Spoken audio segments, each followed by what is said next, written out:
present, we have 3 young people in our family who are looked after, and they're aged 18 months through to 7 years. We've had 2 with respect to CSE and modern day slavery. So one young lass, we came to us when she was 12 years old. That's right. Yeah. Really lovely young lady, really lovely. Very, very troubled and confused as to why she was with us. The level of involvement for child sexual exploitation, when you get involved with all of the other agencies and organisations that are helping the child, then you can start to build a really good professional relationship. And I think that's one of the most important things to recognise in coming into fostering. You're not just a parent. If there is such a thing as just a parent, you're a professional carer. So not only are you wanting to nurture these children and welcome them into your family, but you want to make sure that their journey through recovery, through responses to their traumatized past are managed successfully. And there's a lot of people involved in that, everywhere from the school to medical professionals if it's appropriate, the police, your agency, counselling, the local authority. And in order to achieve hopefully a good outcome for all of this, involves a lot of very close working relationships being established and rapport being built with all of these people. Believe everything they say. Give them a hug if they need a hug.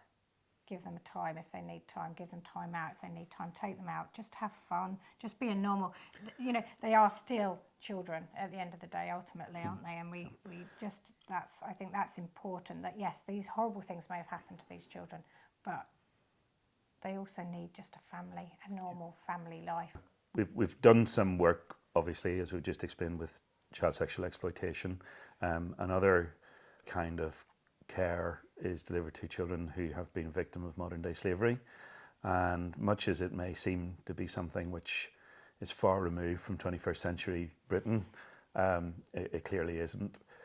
We have had one young person who arrived with us as a teenager in her 17th year, and her life had been one where she had been enslaved by her parents. When she arrived, we were very much expecting a similar environment to our previous child who had suffered CSE. We thought we would have a very timid, very scared, very brittle young person come into our home. But in fact, this young woman was extremely pleased to be out of the environment that she had been in, that she just embraced it. So I think the other thing we needed to be aware of is when our young lady came to us from modern day slavery, was that she was very helpful around the house. She was helping us do the cleaning and hoovering, and so it was lovely because it was a teenager who was prepared to help. And then we sort of became aware that actually that was the environment she had come from. So we needed to be aware of these things and just sort of say, thank you very much for your help. We appreciate your help, but you don't have to. You can be a teenager. You can, your room's allowed to be messy. You're allowed to throw your clothes on the floor. You're allowed to leave a crisp packet on the side.